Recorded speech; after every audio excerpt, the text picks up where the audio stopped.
Rebecca Whitman. Wow, what a great conversation. It gave me so much energy, so many things to think about. She is very, very, my goodness, very, very impressive.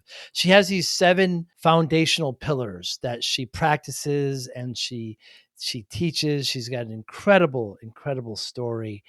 I'll give you the first couple pillars: spiritual, physical, emotional, romantic, and then of course there's 3 more. She we go into depth about them and how she arrived at them. She had, some bad things happen with her, bad marriage. Her father dies in the same couple of days that it all comes through. She decides to, branch out on her own. She writes a book. She now teaches people how to create side hustles. She says, don't quit your job. Find some passion that you like, and she shows you how, and then start doing that while you're still working. Many of these coaches say quit and go all in, and get in deep credit card debt, and just a great conversation. She talks about her morning practice and how that helps, how she has these multiple sources of incomes, and teaches others how to do it. But just a great conversation, very professional, very polished, very, very funny, very personable, very loving, very joyful. Her view on discipline is very, very unique perspective. Really, really enjoyed my conversation with Rebecca Whitman. I know you will as well. Thanks for listening. Hi, I'm Joey Pinz. People ask me, how did I lose 130 pounds? The quick answer is always discipline. I started my business, wasn't paying attention to my health, was eating too much, drinking too much sweets. My daughter was born. Next thing I know, I'm pre-diabetic. I have hypertension. I knew something had to change. Discipline. I, like many of you, have faced many challenges in your career, in your family, in your life, in your faith. How did you attack them? How did you approach them? How did you solve them, hopefully? It all had to have some degree of discipline. I'm also asked, how did you found and start a tech business? And it lasted over 25 years. Discipline. I was committed to it, enjoyed technology, didn't enjoy some aspects of it, but knew it was necessary. Discipline. Our podcast mission: how do we use discipline to better ourselves and society? Join me, please, as I talk to interesting people and discuss how they use discipline in their family, and their passion, and their careers, and how it helped them. Our podcast vision: growth through learning from others. Joey Pinz Discipline Conversations. It'll be light and serious. Join us, please. Thank you for consideration. A great time, Rebecca Whitman. Thank you so much for your time. I'm so excited to talk to you. Fascinating, fascinating person you are. Why have a side hustle? Wow, we're just going to get right into it. No foreplay, nothing, no introduction. All right. I am so happy to be here, Joe. And why have a side hustle? Because you don't want to put all your eggs in one basket. So many people are getting downsized and laid off during this economy. You could have a bad month if you have one business, but if you have multiple streams of income, you are creating a cushion for your life. And a lot of business coaches say, quit your job, take my coaching class, max out your credit cards, start a business, and put yourself in a do or die situation. And I teach people, do not do that. Keep your health insurance, pay your bills. And with the extra time and money that you have, even if they're limited, invest that in a side hustle. That way you are coming from contribution rather than desperation.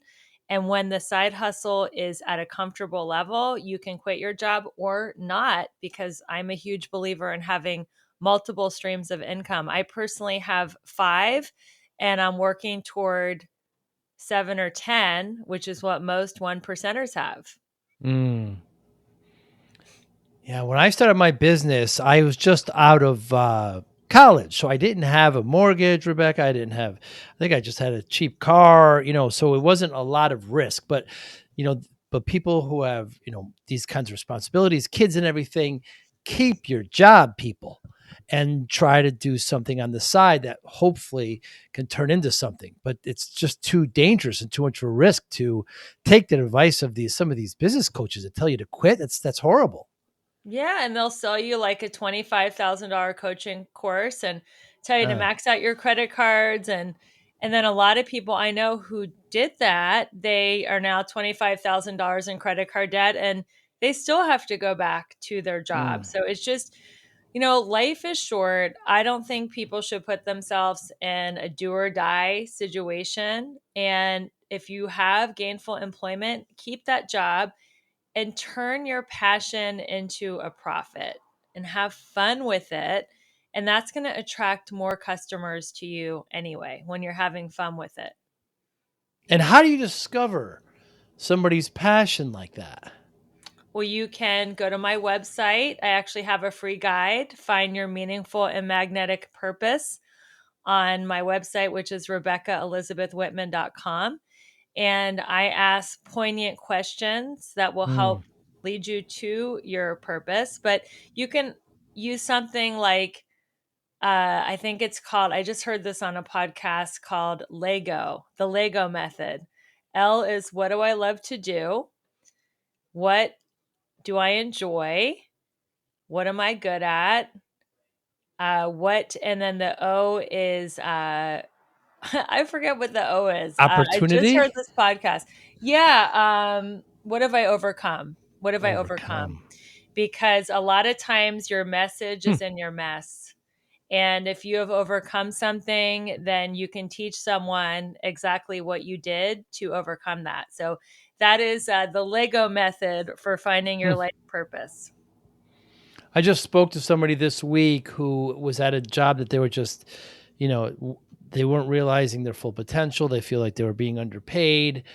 They did leave the job, but her husband had income, so it wasn't that much of a risk. But come to find, she went to school for chemistry. Come to find out, she really loved making presentations, and so she went to some of the sites and she got some freelance work and just turned it into a full career. And again, this is something that she loves to do and didn't realize it, but now she's turning it into something that she loves to do. Yeah, that's great. I think that you Income. can also go back to, what did you really love to do when you were a kid? Mm, What did you just absolutely love to do? What do people edify you for? Like, oh, if you want to know about, the best supplements, go talk to that guy. Or if you want to know how to fix a car, go talk to this person. He can show you exactly what to do. Like, what are you known for? These are all things that can help lead you to your life purpose. And, the goal is for work and pleasure to be seamless. For work, when you have your side hustle, you don't want it to feel like work because that's your job. It's really something that is fun for you to do and easy for you to talk about. Another question is, what could you talk about for a half an hour without any notes? That is something that could be a potential side hustle. hmm. Your background is fascinating, Rebecca. Your father was ill and you were in a bad relationship, and I think I loved your term, by the way. You were painting the red flags pink. uh, and you filed for separation. You ended up writing a book. You ended up having the best year ever. You didn't realize it. You wrote a book. You branched out. You did what you did now, and through all that, through all those hardships, it made you the person you are now, and you're happy for it. No. Yes, I've never been happier. And I think resilience is very underrated, and we have to go through hard times, and we have to have our heart broken and lose Mm, people to mm, really appreciate life and to really have a deeper connection to ourselves and to the divine. And I think going through those bad relationships and having lost my dad at the same exact time as my divorce. My dad's funeral was on a Wednesday, and my divorce was finalized on a Friday. So mm, within 72 hours, I had a divorce and lost my dad, and it ended up being the best fiscal year of my life. mm, And that might be shocking to most people, but what I do is I look at life in 7 key areas, which I call my 7 pillars of abundance. And I make these 7 areas the framework that I live my days, my weeks, my months. And because I had these areas in alignment, which they're spirituality, fitness, emotions, romance, mental, social, and financial, when I had these very, very deeply painful losses, although I felt the pain, I didn't fall apart. Mm.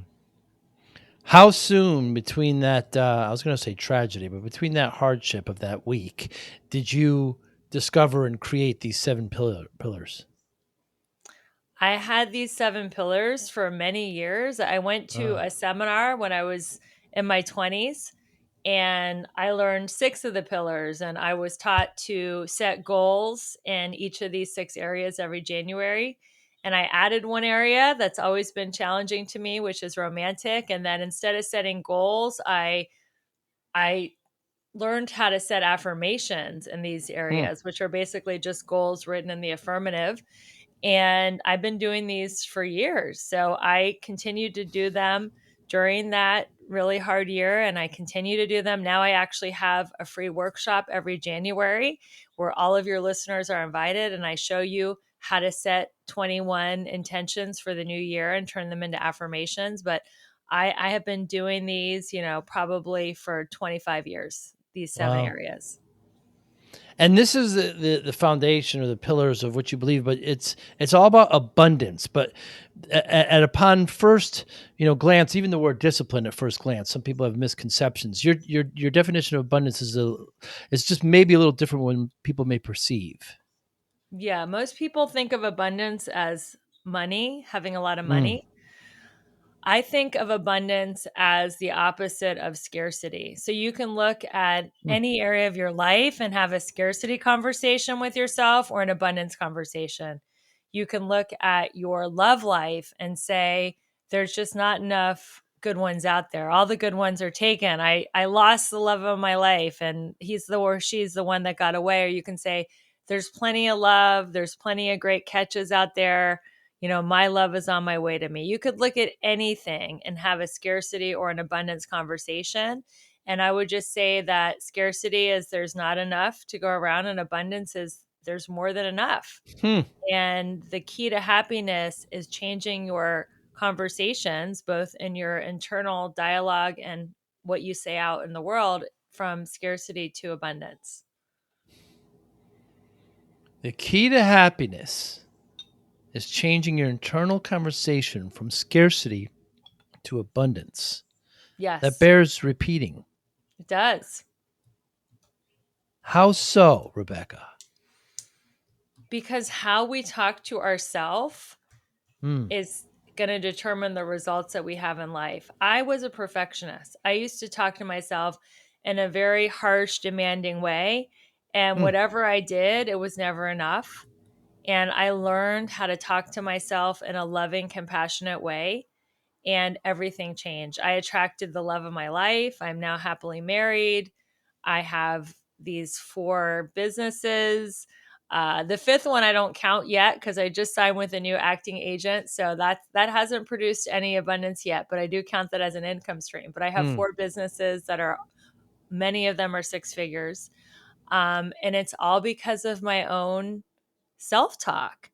How Hmm. you talk to yourself determines the results that you have. So when you catch yourself in a scarcity conversation with yourself, like even as far as energy, that's something that I have been working on a lot this year because I caught myself in a scarcity conversation around energy.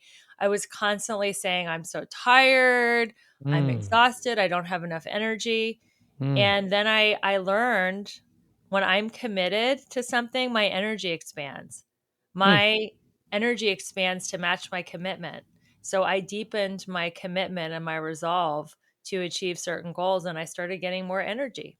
So you can have this scarcity or abundance conversation around absolutely everything in your life, and your words matter. How you talk to Hmm. yourself matters. Also, I don't want you to leave out the addition to the family of the canine persuasion that's added a lot of Oh happiness. my God. I have manifested my dream dog. So when I was younger, I had a vision of having three different labs. My first lab was a yellow lab, my second lab was a chocolate lab, and I finally completed my vision, which my third lab, indigo. And she is a dream dog. She's kind, she's gentle, she's potty trained, she's just so easygoing that I can't even she doesn't even shed. Like she's Mm. literally heaven sent. And Hmm. yes, I completed my family. I also have three step kids. I don't have any kids of my own. So this is the first thing that my husband and I have raised together. So it's definitely Ah. giving our marriage a deeper dimension that we're raising this black lab puppy together. Hmm. The labs are nice, but they can be a little needy occasionally. No. Yeah, well, so can I. So we're the perfect fit. Your first pillar, spiritual, you make a point that it doesn't matter, what particular religion you are in at all. It's just having a spiritual component in your life. That's right. It doesn't matter. There's only two things you need to know about a higher power. And one is that there is one, and two, that it's not you. Because I used to be an atheist and I was exhausted trying to control and manage and manipulate. And it was Mm. just I couldn't sustain it. I hit a bottom and I burned out.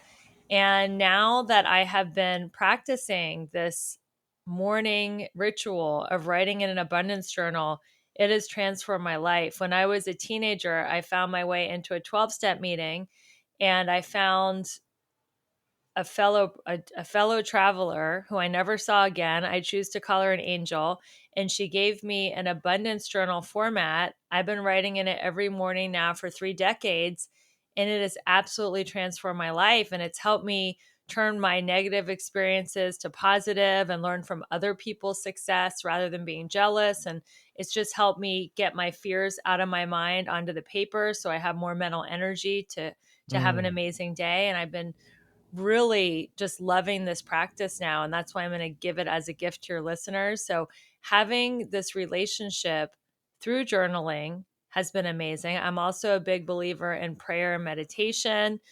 And if you're not a religious person, that's okay. Religion just means believing in heaven and hell, and spiritual means going to hell and coming back and Huh.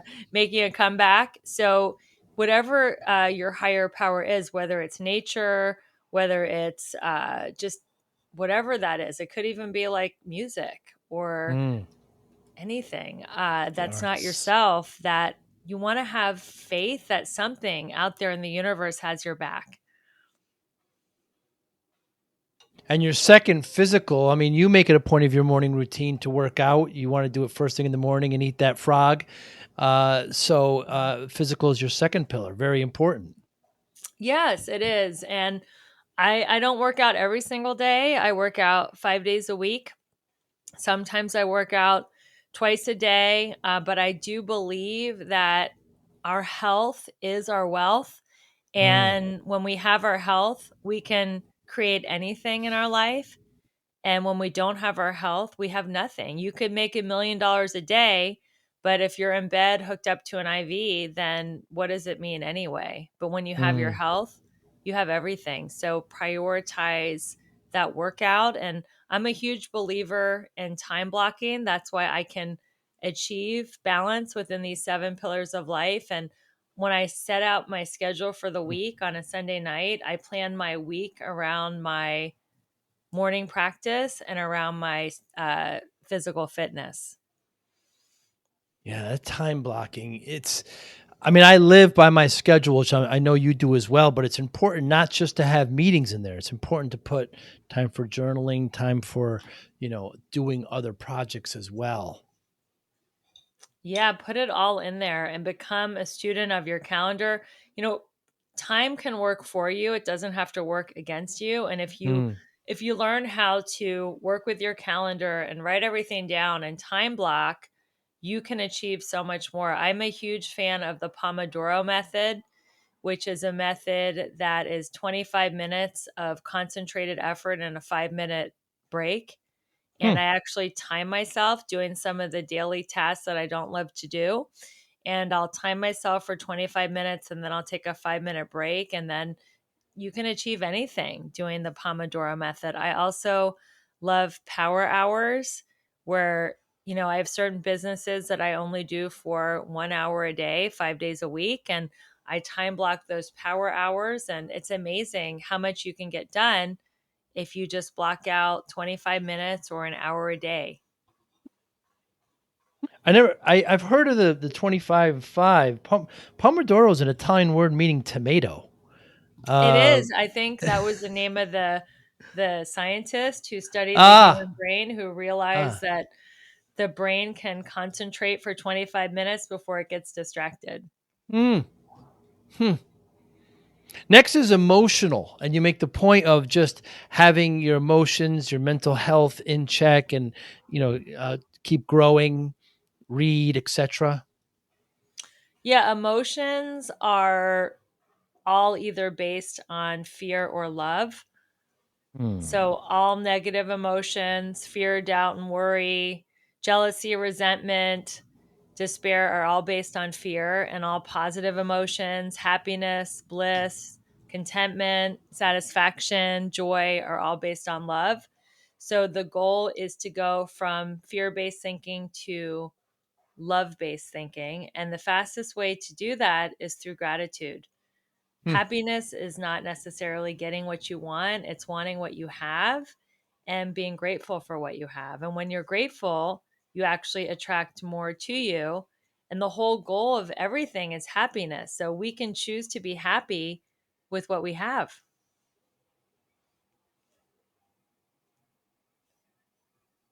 Not choosing what you want, but choosing what you have.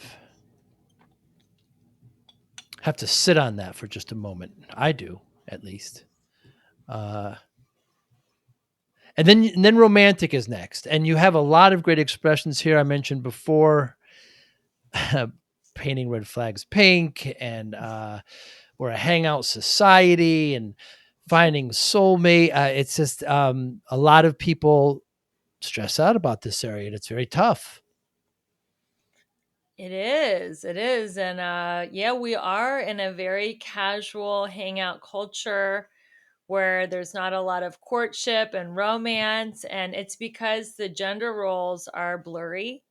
Hmm. There used to be the masculine energy, which would pursue and court and take the feminine energy out on a date, give her flowers, make a plan. And now women are empowered in the workforce. And I'm all for women's empowerment. That's my goal. But when it comes to dating, you get to choose if you want to be in the masculine role, which is someone who wants to pursue, compete, control, conquer, or the feminine role, which is the more passive, receptive, available. And it doesn't matter if you're male or female, you can choose whichever energy you want to be. But when people don't know who's doing what, it gets really confusing.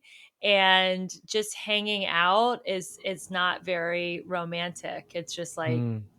let's hang out, watch a movie, and have sex. Like that's what's happening right now. Yeah, friends with benefits has become kind of a real thing to a lot in this generation. You mentioned about the three C's when it comes to this: chemistry, communication, compatibility.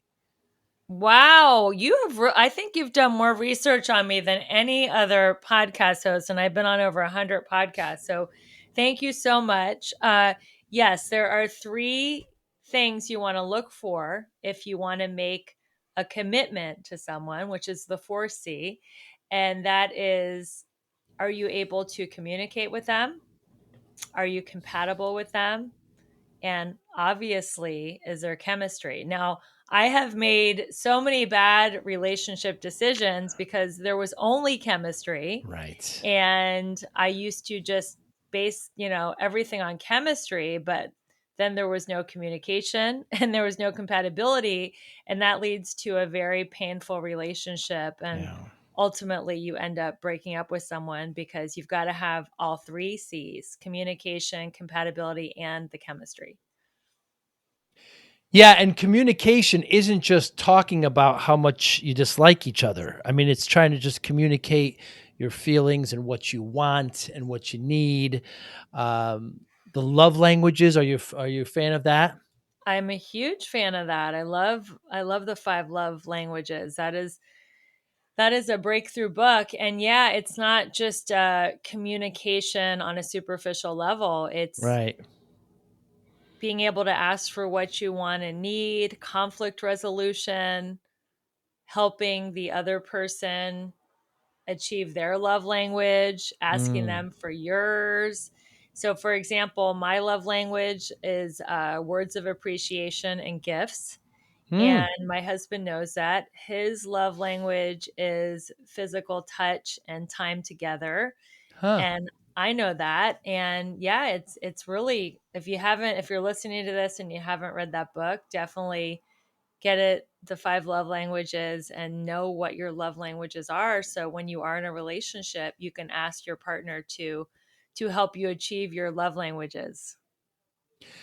Yeah, I recently did that as well. I'm physical touch and words of affirmation, which, when people, I'm no good at taking compliments. I'm working on it, Rebecca. But when it comes to my partner, that's very different. I was shocked by that, but then when you kind of look into it, you answer the questions correctly, and you discover this thing. And it's not just finding yours; it's finding theirs as well, and being able to communicate. I mean, that book's 30 years old or something by now, and it still holds true, I think. Yeah, it's a great book. It's funny Your next because uh Yes. I've had relationships with people who I asked, can you give me words of affirmation, that's my love language, and they couldn't. So Yes. that was a no-go. So anyway, Yeah. what was your next question? Yeah, it's true though. I've had that happen to me too. Even when you stress, and you hate to kind of say, "Hey, tell me something nice about me," or say something nice, and uh, it's fascinating the rough and gruff exterior I have, and I need that, and I do crave that from my partner, from my friends and others and work colleagues. I really don't care, but yeah, when it comes down to that, it's just different because you're vulnerable, and it's a different side of yourself that you're sharing with somebody in that space. That goes back to what I said about me being needy, like a Labrador. I need those words of affirmation. Hmm. Yeah, and it's funny how gifts I think was your second. Yes. Yeah, and that's just not gifts of giving you, jewelry, and it's just gestures, right? It's more of, nice things to do, and I know, like, I don't want any more possessions, Rebecca, right? So everybody Yeah. birthdays, Christmas, I have two. I want to become a minimalist. I can't believe I have as much stuff I do now. So I want experiences. And my daughters that are, in their 20s now, they said, "What can we do for what can we do for Christmas? You want experience?" I said, "I tell you what, I want you to watch a movie with me that you would never watch that I love." There you go. It was the best gift they could have possibly given to me. We watched Do the Right Thing, and they both loved it. It was something that they would never watch. It's a film from the 80s, Spike Lee, and Spike Lee. Yeah, I love it. one of my favorites. And boy, I just giving myself chills thinking about that. I mean, it's just one of the greatest gifts I've ever received. I think people just kind of misconceive that as materialism, but it's not that way at all. Next is mental, which is different from emotional. Yeah, in my definition, mental means growth mindset. So we can always learn something. I don't care if it's a new recipe, a new language, a new musical instrument, a new sport. We can learn from awesome podcasts like Joey's Mm, Discipline Conversations that you're listening mm, to right now. You can listen to an Audible, a YouTube. This is the golden age of mindset work, and there's always something to learn. I will be learning until my dying breath. I just Yeah. have a growth mindset. I've always been a seeker and I always want to learn and improve and get to my next level of personal evolvement and evolution. And yeah, so having that mental expansion and looking for that. So many people are like, I don't want to learn anything else. Only 5% of the population is willing to sign up for a coaching course or sign up Hmm. for education after their formal school ends. So the Wow. people that are willing to invest time and money in learning are in the top 5%. So Hmm. congratulations. That's you listening to this podcast. I just can't imagine a time where I'm not learning. I'm just eternally curious. And the way I learn, Rebecca, is by asking questions.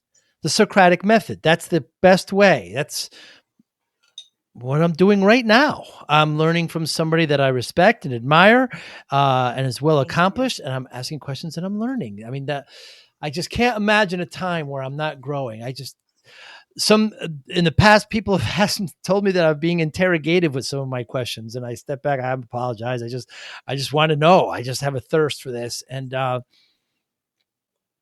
really don't understand people who don't think that way. I don't know. I just but when you know I have a problem. I don't know why anybody wouldn't be a Yankee fan either. So the life goes on. Uh, Who's your team? Who are you a fan of? I'm from the Northeast, Rebecca. So I'm the Yankees. I'm New York guy. Yeah, All yeah, right. yeah, yeah. You're California. You're not. But I'm from Cincinnati originally, so I'm Cincinnati Ah, Reds and Ohio Cincinnati Reds, Bengals. the Bengals. Yeah, of I'm course, of I'm course. in LA for 22 years and I Yeah, moved here to pursue acting, but there, acting. you can Yeah. take the girl out of Cincinnati, but you can't take the Cincinnati out of the girl. I have a cousin who's from the Bronx and has lived in Kissimmee, Florida for 22 years. Still has the deepest Bronx accent, still acts like people are around him from the Bronx. I mean, my father's from Italy, same thing. You could take them out, but you can't take the country out of them. It's not possible. Social is next. Very important, right? Just to be able to be social. Social is so important. Community is something that we are all craving, and it's in our DNA. When we were cavemen and cavewomen, we would gather around the fire at night and commune Mm, and tell stories. And we don't do that anymore. We are all hiding behind our devices, our computers, and our tablets and mm. our cell phones. And people are feeling very isolated. So I encourage my clients to find community. I actually provide a free community for women every Tuesday at 12 Pacific, 3 Eastern. I do a free women's circle where women can come in for community accountability and support. But there's Facebook groups. We are now doing in-person events again. So networking groups. I don't care if it's a yoga class, a church, a temple, wherever you can find community, find it because it just improves the quality of your life. And in a good community, there are people who have the results you want that you can aspire to be more like. And there's also people that you can mentor and that you can inspire. And that is a good community where there's people of just all different levels that are holding each other up and supporting each other. It's wonderful when you're part of a community like that and you're able to help rise and help lift and um, even if you're in an isolated place, it could be virtual as well. Yeah. It yeah, with with electronics, you mentioned the age of all this. We can get all this data and listen to a lot of things, but it has its negative aspects where people kind of hide behind them a little bit. And we have a saying when we're having dinner and everything, we put our phones down and like if we have to pick up our phones, somebody's got to tell a joke or something, something that's going to kind of hurt a little bit or help. But it's yeah, just being social and being part of a community. Um, I like to play golf. I like to, I do some, you go to the gym, you say, I think you said you play tennis once a week. And Mhm. I play tennis a little bit too. And not sometimes the communities create themselves, and you're just part of it. And it's just nice to be around people, I think. Really is. Yeah, tennis is social, golf, going to the gym. These are all, a lot of people, you can do this at home. You can do yoga at Mm, home. You can buy weights and do your free weight workouts on YouTube or mm, online, but I get energy off other people. I could mm, never work out alone at home. right. I consider myself a highly disciplined person. I Hmm. probably, if I had to, like I did it during the pandemic, but I enjoy Hmm. feeding off other people's energy so much, especially when it comes to working out. Yeah, we all did that. We all worked out at home, and then, of course, you know, some of these big companies that thrived on that aren't doing very well now, but, um, yeah, community. And then so your last is financial, and it's just not about wealth, of course, but it's more about stability. It's about wealth. Yeah, I is I it? am I'm a believer in creating wealth, but I don't believe in money just for money's sake. I don't Mm. believe that there are any U-Hauls following hearse, Hmm. meaning you can't take a pile of money with you to the other side of the veil when we die, where we don't know where we're going, but I know you can't take your money with you. So it's about creating legacy and impact, and how many people can you touch? How many people can you help and empower? And if you're so busy trying to pay your bills and struggling, you cannot help that many people because you're in Right. survival mode. So money gives you the power to have more impact, and it also gives you more freedom, because money gives you the freedom to do what you want, when you want, where you want, and with whom you want. And life is short, and you want to have freedom. You don't want to feel stuck or trapped, like you really want to do something, but you just don't have the money to do it. That is the worst feeling. So that is Mm. why I teach a course called Create Your Six Figure Side Hustle, to help people feel that financial freedom. But it is the last pillar of abundance. So a lot of the work that I teach, it's not just creating a business, it's doing all this work as the foundation, because when you are spiritually and physically fit and you have friends and you're in love and you're high vibe, you're going to manifest money a lot faster. What has 100% commission sales taught you? That is such a good question. I've never been asked that. 100% commission sales has taught me to have faith that there's Mm. always going to be enough. There's another person, another sale, another check. Like every week for my entire adult life, I've been on 100% commission. I've never had a salary or an hourly wage. And I have faith that there's always going to be a sale, whether it's the person I'm talking to now or the next person or the third person. But if I just keep having my intention to be of service and help someone and ask the questions, like you said, eventually I'm going to find the right person to buy Hmm. my product, good or service. And it's taught me to have faith. That's the ultimate thing, is just to have faith that God didn't bring me this far to drop me on my head, and that there will always be enough. Fascinating. It taught you faith in yourself and your higher spirit to excel, to grow. Faith in the abundance of the universe, and just faith that if I just keep asking enough people enough questions, somebody's going to say yes. Hmm.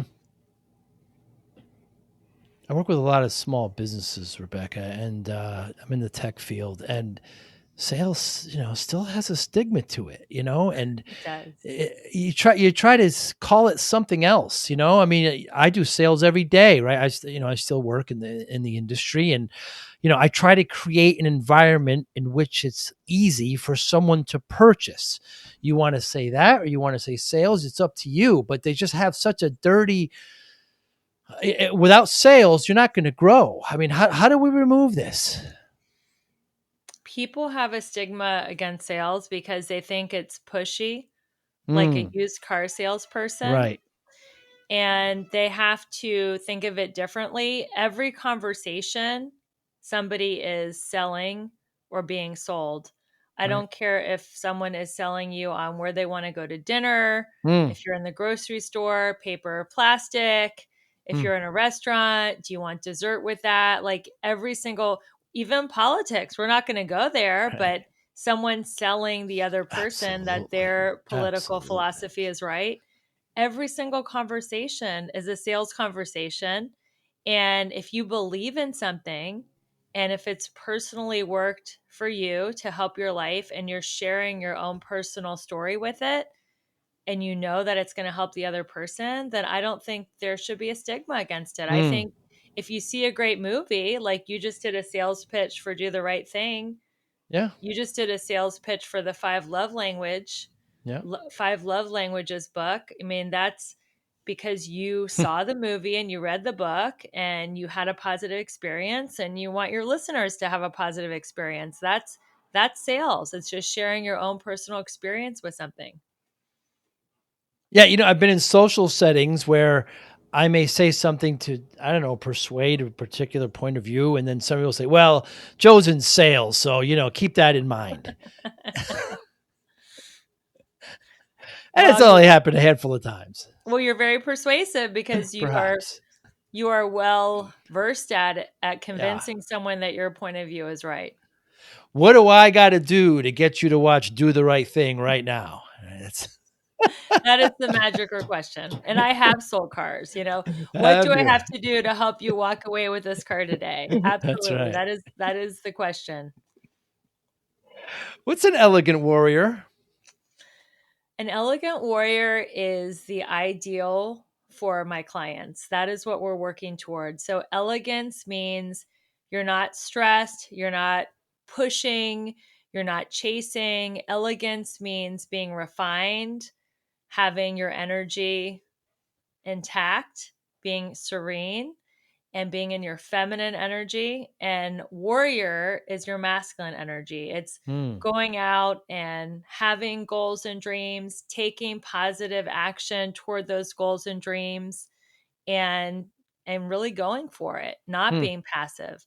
So elegant warrior is a combination of masculine and feminine energy.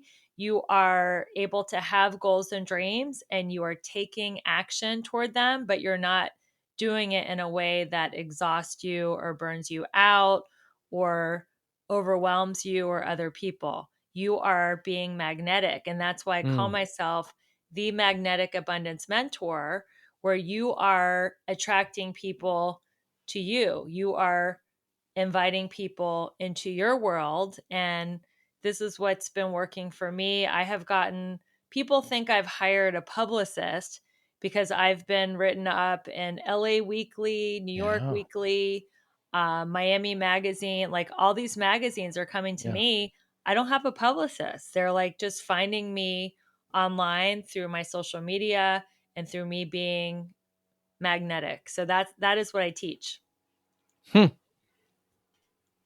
So, Rebecca, when I started my business in the 90s, I was in the tech field. I'm from the Northeast, and I was working way too much. So I had just I had graduated college. I started raising some money to get some capital, and I was just working, 14, 16-hour days, very typical, right, for the start of a business owner. And I found myself I was eating pizza and drinking soda. I got up to 340 pounds, right? And the doctor, who I still have to this day, says to me, my daughter was just born. If you don't lose this weight, you're not going to see her graduate.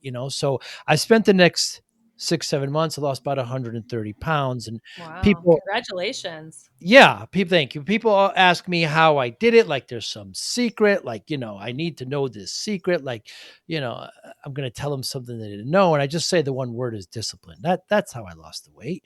Just discipline, focus, discipline. And I didn't tell anybody. And I got myself here, and I'm going to get myself out of it. And I'm going to use discipline to get to it. You mentioned discipline in this conversation. How does discipline play a role in your life? Discipline is everything. People Mm. either have to pay the price of discipline or experience the pain of regret. Mm. And everything is a choice. So when it comes to the words that I say, the food that I put in my mouth, how I budget my time, if a dear friend calls me during one of my time blocks or power hours where I'm devoting that to my side hustle, it's discipline not to pick up the phone because I really want Mm, to get the phone and catch up with that dear friend. mm, It's all about discipline. But to lead this life that I am espousing, the balanced, beautiful, and abundant life, you get there one choice at a time, one moment at a time, and that's all about discipline. Now, there are times where you can be undisciplined. Like as far mm. as food, Friday is my cheat day. I call Nice. it Fun Food Friday. I can Today. eat anything I want. So Nice. today's on a Friday if you're listening. So I, had whipped cream in my coffee and I'm going to go have lunch with a Nice. friend. And yeah. So, there are times to let loose, it's not all discipline all the time. When you Mm, go on vacation, you can, eat whatever you want, stare at your cell phone all day long if you want or not. But I'm just saying, if you are living my model of having a balanced, beautiful, and abundant life, it's discipline, but it's so worth it because I mm, have alignment in 7 areas of life and everything's working together in such a beautiful way mm. because of discipline. I wonder how whipped cream tastes with the mushroom coffee. It must be an odd. Now, when you're It talking tastes to some, great. is And it's it? coconut whipped cream from Trader Joe's. So there you There you go. go. When you're talking to some, you're explaining to others, you're training others on how to pursue their side hustles, to do these things. Is a level of discipline assumed, or is it needed in your teachings and your discussions?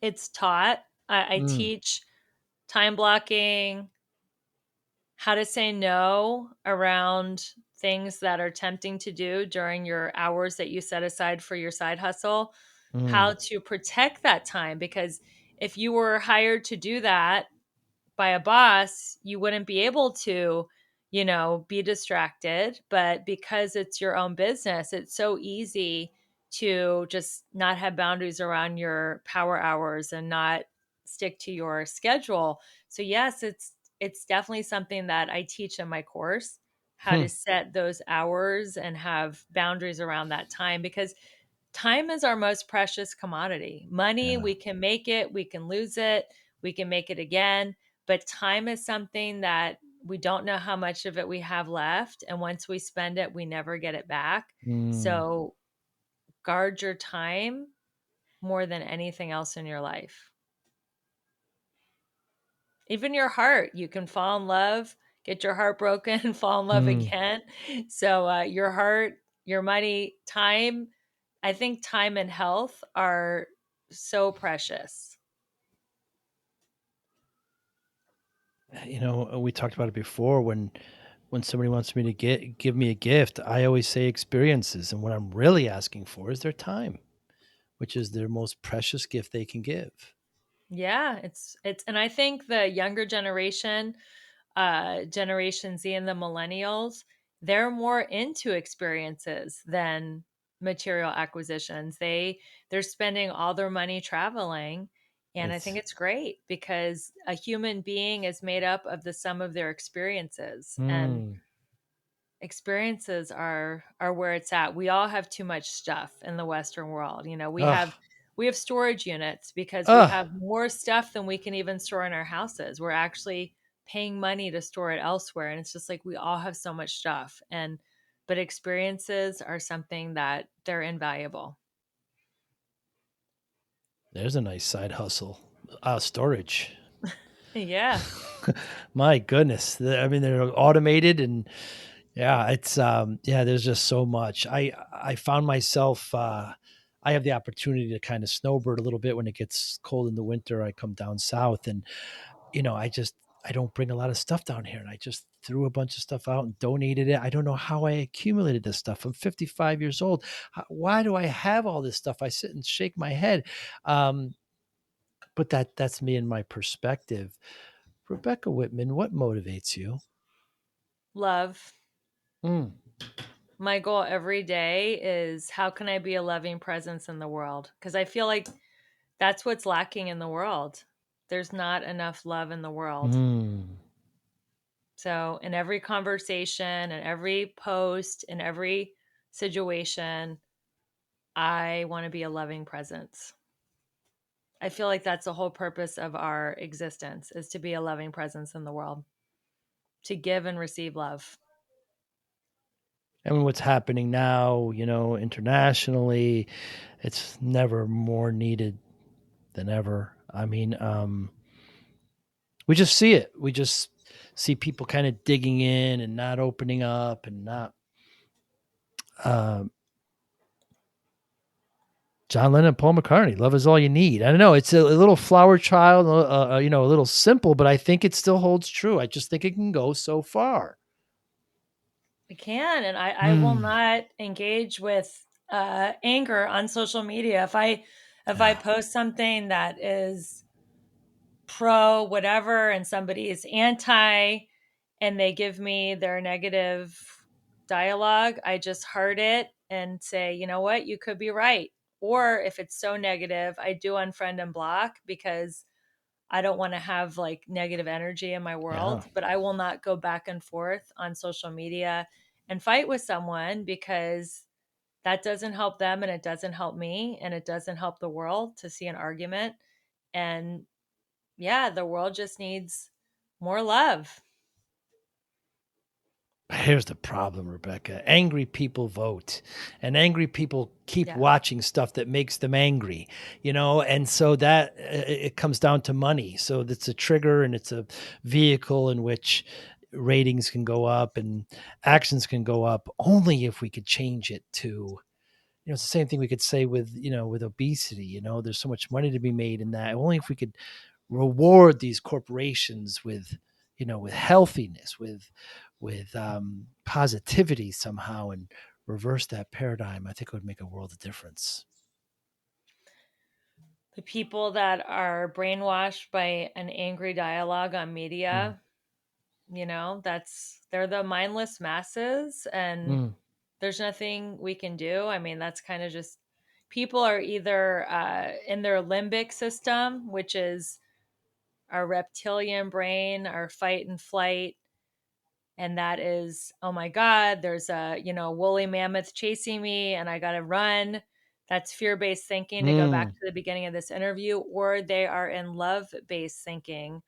And one of the great things about college is it teaches you critical thinking. It teaches mm, you, okay, just because I read this or I see this on the news, is it true? You can do your research, you can do your soul searching, you can talk to other people you respect. But just because something is on the news, it doesn't mean it's true. Critical thinking, I think, is something that we're lacking right now. And people are getting manipulated by fear based thinking, by their mm, limbic brain. And that is why, this conversation and the work that I'm doing will change the world, even if it's just one person who listened to this podcast or listened to this Instagram, because I'm also going live on Instagram.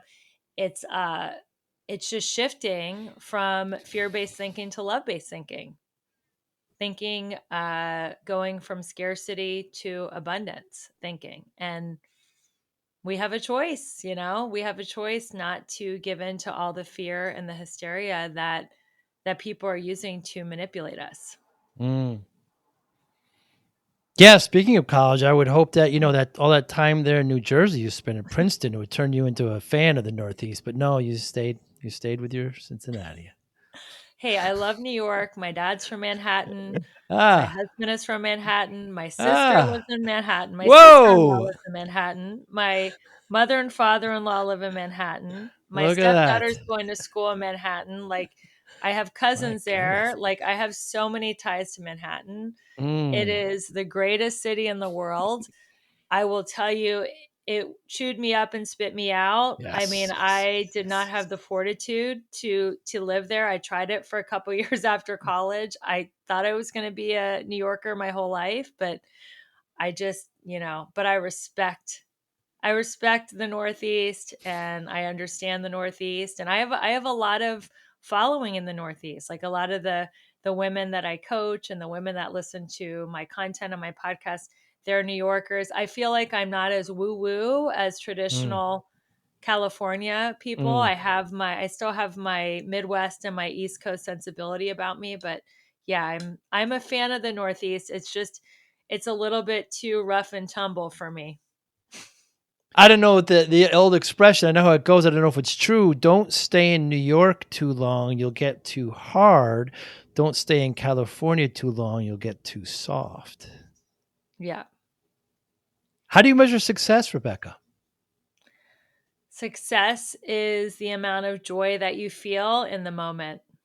Mm, So if you go to your high school, your college reunion, most people think, oh, our most successful classmate, has the most wealth or the most power, or is the most famous. But you can be famous, you can be wealthy, you can be powerful, and you can jump out of a building or OD on mm, heroin. We've seen this mm. happen to so many celebrities and people that we look up to. So it doesn't mean anything. The ultimate measure of success is how much joy you feel. You can see someone in a third world country living in a mud hut absolutely in bliss and in ecstasy every day, and you can see someone in a 5-bedroom penthouse in Manhattan that's Miserable. completely miserable and Yeah. depressed. So to me, success is joy. You're motivated by love and you see success with joy. It's so connected. It is. That goes back to again the beginning of our conversation. If you look at dogs, they're the same way. Yeah. They are motivated by love and they're joyous, and I believe that Unconditionally. unconditionally. Yeah.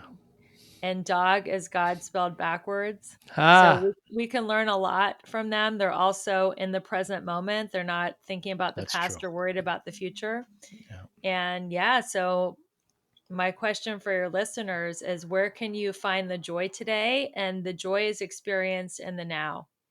How can you get into the now? Well, if you're thinking about the past, you're in depression. If you think about the future, you're in anxiety. So, what are you doing right now? Where are your feet? What are you seeing, smelling, tasting, touching, hearing? The five senses will get you into the moment. And if you still Hmm. can't get into this moment, what are you doing next? Like, what is your next indicated action? Just think of your next step and do not worry about the past or the future. And that is where you're going to find your joy. I tell you one thing, I'm receiving much joy from this conversation and for the rest of the day. Friday's my cheat day as well, so I'm going to go out as well. And Rebecca Whitman, an absolute pleasure. You're inspiring. You give me a lot of inspiration. You give me a lot of reflection, and I love what you do. I love your podcast. I how can anybody listening get in touch with you? Yes. So thank you so much for having me on your show and for all your kind and encouraging words. It is my love language. So I'm feeling very Mm, filled up too. mm, Well, Joey is going to share a link tree. And on my link tree, there are different ways to take advantage of all the things that I talked about today. You can get your abundance journal there, which is a free download. You can book a breakthrough call with me where I can help you get unstuck in any area of your life where you feel that you are stuck, whether it's your love life, your finances, or your health. So go ahead and book the breakthrough call.